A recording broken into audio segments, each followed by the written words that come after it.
विगत 16 साल से प्रतिनिधित्व जो कर रही है, उनके कारण पूरे दाना विधानसभा में गंदगी फैल चुका है।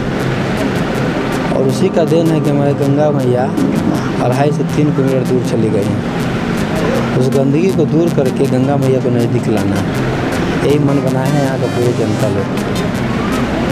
हम करीब 28-29 दिन क्षेत्र में कंपेनिंग किए हैं। कंपेनिंग करते हुए तो अभी 39 दिन हो गया हमको, लेकिन 28-29 दिन ऐसा हुआ है जो जिस रास्ते से हम गुजरते थे उस रास्ते में भर ठोना पानी लगता था।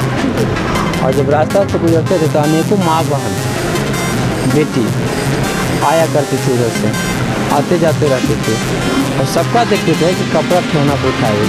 नमस्कार, आप देख रहे हैं आर्यभट्ट न्यूज और मैं हूं अर्चना। बिहार विधानसभा चुनाव का ऐलान हो गया और तमाम पार्टियां अपने अपने प्रत्याशियों को टिकट देकर अब कंफर्म कर दी है और सभी ने अपना नामांकन करवाना भी शुरू कर दिया है। तो अभी हम दानापुर विधानसभा क्षेत्र में हैं। जी हाँ, वही दानापुर विधानसभा क्षेत्र जो बिहार का हॉट सीट माना जाता है और तमाम पार्टियां यहाँ के लिए काफ़ी प्रयत्नशील रहती है कि यहाँ से टिकट मिल जाए। और इस बार राजद ने रीत लाल यादव जी को टिकट दिया है। तो आइए जानते हैं कि टिकट मिलने के बाद उनकी खुशी किस प्रकार से है। सर, सबसे पहले तो आपका हमारे आर्यभट्ट न्यूज में स्वागत है। धन्यवाद सर, तमाम आरजेडी में देखा जा रहा था कि कई मतलब कि एक होड़ सी मची हुई थी। सभी कह रहे थे, चाहे वो करिश्मा राय हो, तेज प्रताप की साली, या फिर कह लीजिए काफ़ी ऐसे लोग थे जो होड़ में थे कि मुझे टिकट मिलेगा, लेकिन आरजेडी ने आप पे भरोसा किया और आपको टिकट दिया। इस पर कितनी खुशी है? कहावत है, एक अनार 100 बीमार। तो बीमारी तो कह करके नहीं आता ना किसी के पास। जिनको बीमारी था उनको दवा की ज़रूरत था, दवा मिला। उसी में श्री लाल यादव भी हैं, मिला टिकट। सभी लोग ने प्रयास किया। हाँ, खुश हैं, सारे लोग खुश हैं। सर, कई सालों से देखा जा रहा है जो दानापुर विधानसभा का क्षेत्र है वो कई सालों से बीजेपी के हाथ में है। इस क्षेत्र में काफ़ी दिनों से उनका दबदबा है। तो क्या लगता है इस बार जनता आपका सहयोग देगी, आपको विजयी बनाएगी? विगत 16 साल से प्रतिनिधित्व जो कर रही है, उनके कारण पूरे दाना विधानसभा में गंदगी फैल चुका है। और उसी का देन है कि हमारे गंगा मैया 2.5 से 3 किलोमीटर दूर चली गई हैं। उस गंदगी को दूर करके गंगा मैया को नज़दीक लाना है, यही मन बनाया है यहाँ का पूरे जनता लोग। सर, क्या लगता है कि जैसे जिस तरह से अपराध बढ़ता जा रहा है और जैसे ही कोई दानापुर का नाम सुनता है, खगौल का नाम सुनता है, तो लोगों के मन में एक डर हो जाती है आपराधिक छवि को लेकर, क्योंकि यहाँ पे काफ़ी अपराध भी बढ़ रहा है। तो आप अगर विधायक बनते हैं तो अपराध पे कैसे नियंत्रण करेंगे? अपराध को मुद्दा ही नहीं है, मुद्दा तो है बेरोजगारी। रोजगार मिलेगा, बेरोजगारी घटेगा।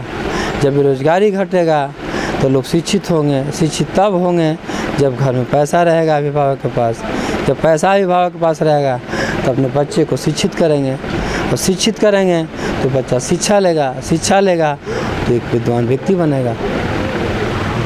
तो सर, सबसे पहले अगर आप विधायक बनते हैं तो सबसे मूलभूत समस्या है यहाँ की, सबसे पहले उसे आप कौन सी आपको समस्या दिख रही है जिसे सबसे पहले आप ठीक करना चाहिएगा?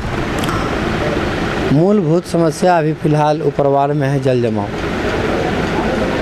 जो आने जाने लायक जगह नहीं बचा है। हम करीब 28-29 दिन क्षेत्र में कंपेनिंग किए हैं। कंपेनिंग करते हुए तो 38-39 दिन हो गया हमको, लेकिन 28-29 दिन ऐसा हुआ है जो जिस रास्ते से हम गुजरते थे उस रास्ते में भर ठोना पानी लगता था। और जब रास्ता से गुजरते थे तो अनेकों माँ बहन बेटी आया करती थी, उधर से आते जाते रहती थी और सबका देखते थे कि कपड़ा ठेवना पर उठाए हुई है। उसमें मेरी माँ भी हो सकती है, मेरी बहन भी हो सकती है, मेरी बेटी भी हो सकती है। अब समझ सकते हैं कि जब इज्जत, आबरू, मान, सम्मान, प्रतिष्ठा के लिए हर व्यक्ति जीना चाहता है और विगत 16 साल से किसी व्यक्ति को अपना प्रतिनिधित्व बना करके चल रही थी, आज उनके लिए शर्म की बात है और शर्म को मुक्ति चाहना है।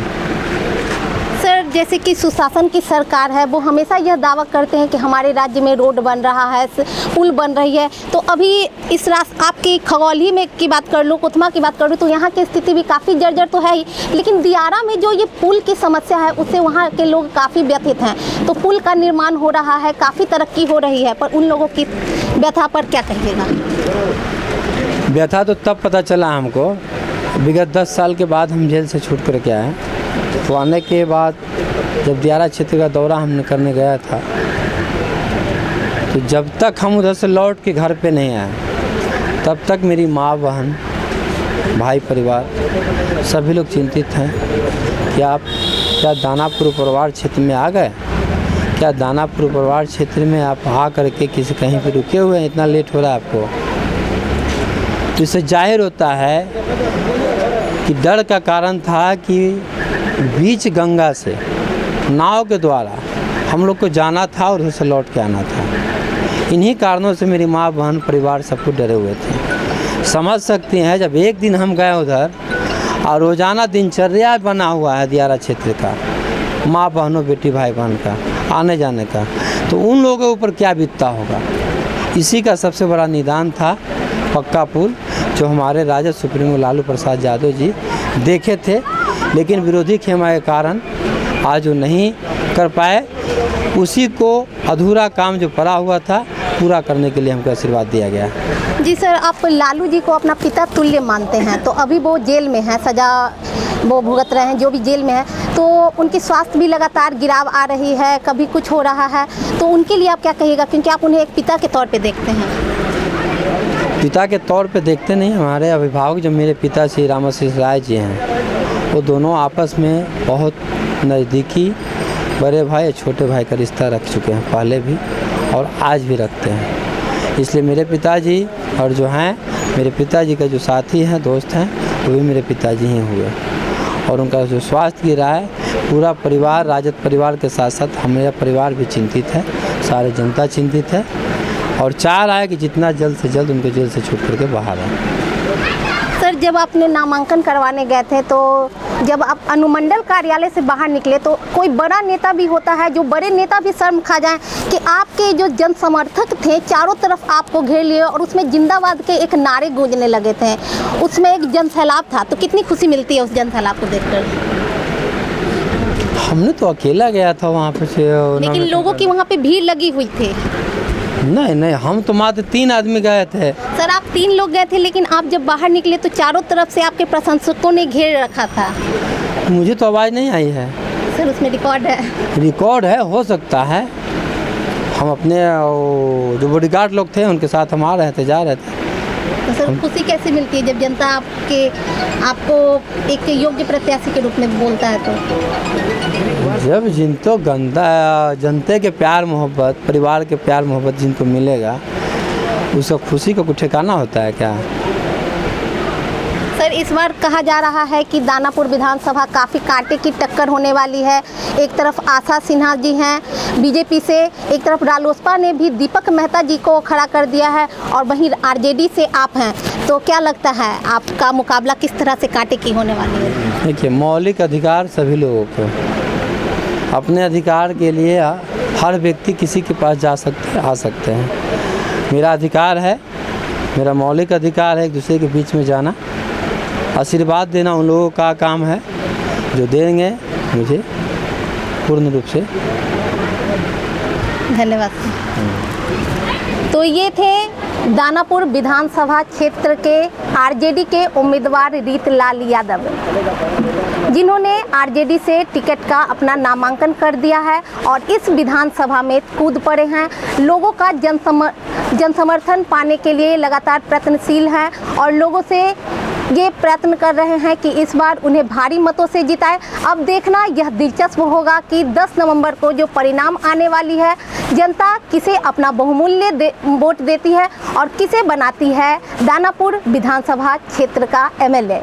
इसी के साथ मैं अर्चना आपसे विदा लेती हूं। अगर आपने हमारे आर्यभट्ट न्यूज़ को अभी तक सब्सक्राइब नहीं किया है तो यूट्यूब पर जाकर सब्सक्राइब कर ले, साथ ही बगल में बने बेल आइकन को दबा ले और इस खबर को ज़्यादा से ज़्यादा शेयर शेयर करें, कमेंट करें। आप हमारे पेज को फेसबुक पर लाइक भी कर सकते हैं, इंस्टा और ट्विटर पर फॉलो भी कर सकते हैं। खबरों से अपडेट रहने के लिए देखते रहें आर्यभट्ट न्यूज़। नमस्कार।